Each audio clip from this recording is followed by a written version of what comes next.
Hi there! Thank you for tuning in for the New York State Museum's Halloween Spooktacular. My name's Anna Doran, I'm an educator here at the museum, and today we're going to talk about something that you probably see every night, and maybe even sometimes during the day.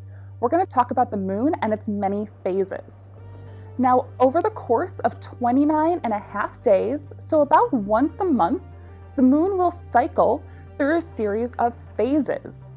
Now, the phases are the different shapes that you'll see from the moon. So you might notice sometimes you see a full circle moon, or even sometimes just a little sliver called a crescent. Now, the moon does not produce its own light, so the amount of the moon that you see, the size of it, is determined by how much light the moon is reflecting from the sun and what part of that light we're going to see from our space here on Earth. So at the start of its cycle, in the new moon phase, we won't see any moon in the sky at all, because the side of the moon being lit up by the sun is faced completely away from us. But after the new moon, it'll begin to wax. And waxing means the moon is growing. It'll get larger in size as we see more and more of the lighted half of the moon. So it'll go into a crescent and eventually a first quarter moon when we see half of the moon's face illuminated by the sun. Then it'll go into a waxing gibbous, and we'll see almost the entire thing lit up. And finally, the full moon, when the sun illuminates the entire side of the moon that is facing Earth. Then the moon begins to wane. Waning means it'll be decreasing in size, so we'll start to see less of it. So the waning gibbous, it gets a little smaller. Third quarter, we're going to see the opposite half of the moon from what we saw in the first quarter. Waning crescent, just a little sliver will be left until finally we're back at the start with the new moon again.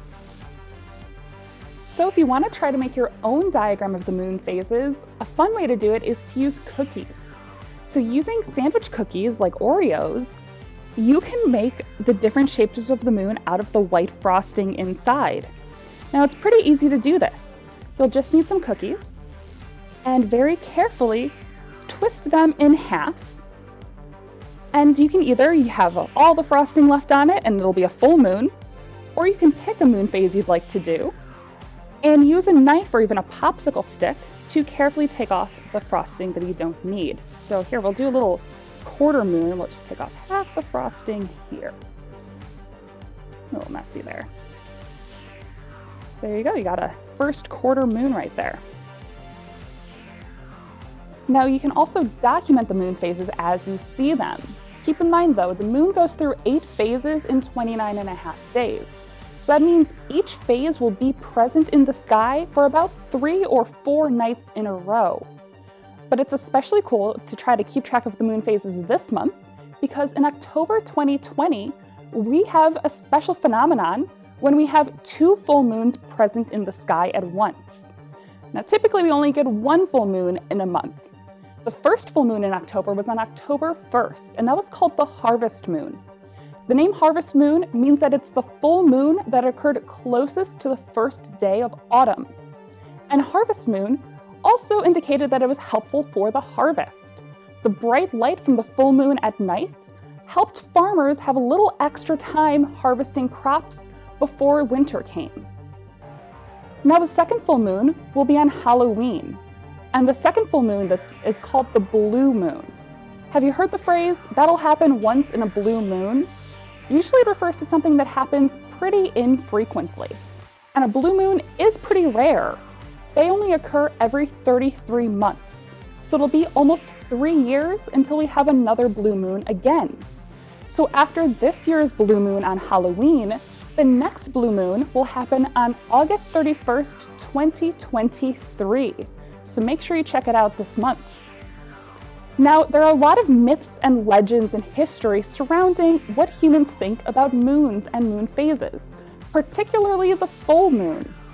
Some people think that animals get more active at night when there's a full moon in the sky. Other times people might complain that if there's a full moon at night, they have a hard time sleeping. Now, a lot of that scientists can explain by saying that there's more light at night in the sky with a full moon, so animals might be inclined to move around more. Or if you're having trouble sleeping on a full moon, you might just have a little extra light coming in your bedroom window. Now, there are some other myths out there that you might have heard of. Some people think full moons even cause werewolves to take shape, but I don't know where that idea came from. So you might see some extra mischief around this Halloween. Keep your eyes open and keep an eye on the moon's phases this month. Thank you so much for tuning in, and have a happy Halloween.